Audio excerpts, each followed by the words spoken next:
Hello everyone, my name is Taylor and today we're going to talk about patents.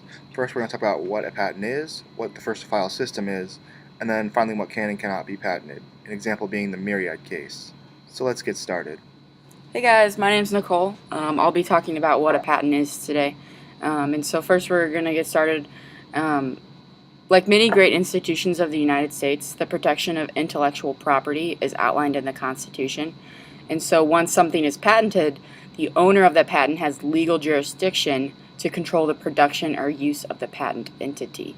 And so in order to qualify for a patent, the invention must meet three important criteria, okay?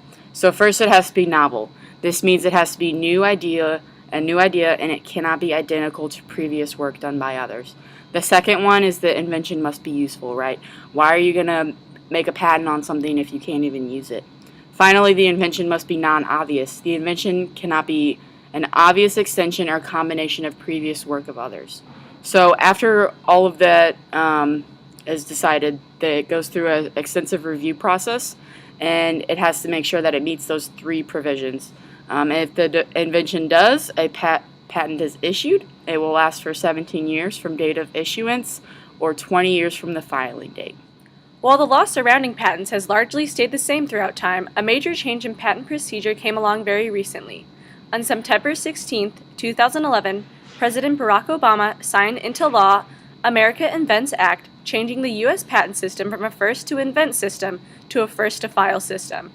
In the old first-to-invent system, when there was a patent disputes over who had right to an invention, determining who was the inventor was a very arduous and cumbersome process that caused a heavy burden on the U.S. Patent Office, both administratively and financially. These problems are solved with the modern First-to-File Act that is currently in place. As it sounds, rights to patents on an invention go to the person or entity that files it first.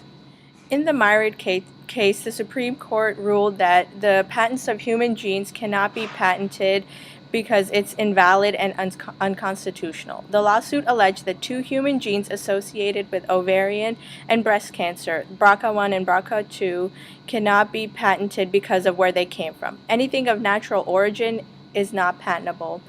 It cannot be laws of nature, such as Newton's laws. It cannot be physical phenomena, such as sound and gravity. And lastly, it cannot be abstract ideas, such as love and imagination. The idea can only be patentable if it's new and inventive. Alright, so today Nicole talked about what a patent is, Sonia talked about what first-to-file is, and then Sana talked about the Myriad case. Just remember that a patent has to be useful, non-obvious, and novel. And we switch to the first-to-file system, so whoever files it at the patent office first gets the patent. And in the Myriad case, which established some precedents for what can and cannot be patented. Thank you for listening today.